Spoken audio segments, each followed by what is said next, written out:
Hello, my name is Shalina Vergi. I am a quilter. I have been quilting for many decades and I make all sorts of different types of quilts.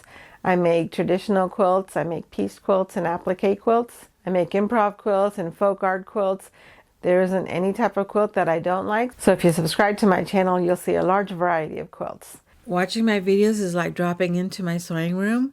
Sometimes you get to see what I'm working on and sew along with me. Other times I'm in a chatty mood and will tell you what I think about a quilting topic. And other times I will have a tutorial prepared for you. When I'm not quilting, I also work on other types of art like painting. So on this channel, I'll show you some other types of art as well as quilting.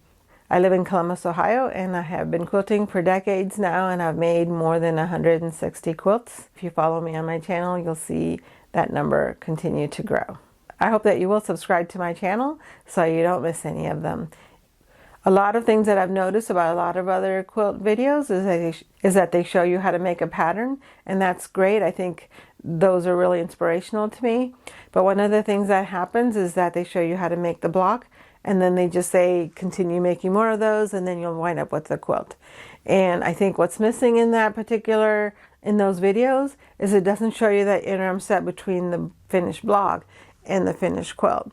And there are things that happen during that process. It's not just a matter of making that block over and over again.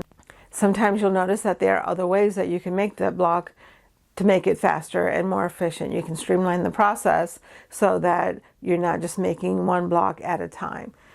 Also, during that process, you have to keep going back over and over again to make each of the blocks. And for a quilt like this, it's kind of tiny, so it's not a big deal. But if you're making a big quilt, that the time that it takes to just go back again and again and again, it may seem repetitive, it may seem monotonous from time to time. You may feel like sometimes you may not have the energy to go ahead and finish all of the blocks.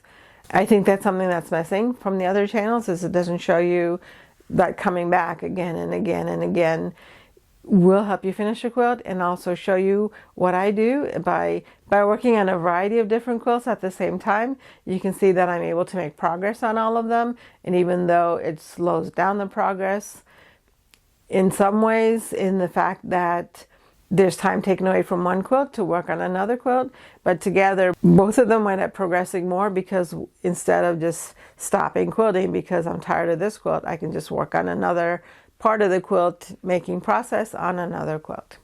That's also why I host the 15 Minutes to Quilt Challenge every December to help you get your quilts finished. And another thing is that, if you're tired of quilting, you can do other types of work like painting and drawing. And so this channel hopefully will show you the joy of creating a lot of different types of things and just enjoying the process. It's more about just having fun and making progress. I also show you all of the mistakes that I make as I quilt and draw and paint and whatever else that I'm doing, because I want you to see that things will not be perfect. You will make mistakes, and it's fine. You can just overcome them. And sometimes the mistakes also help change the design of the quilt in a good way. I hope that all of this appeals to you and that you subscribe to my channel, Quilt in Color. If there is anything that you would like me to show you, I am more than happy to get your advice on what kinds of things that you want to see.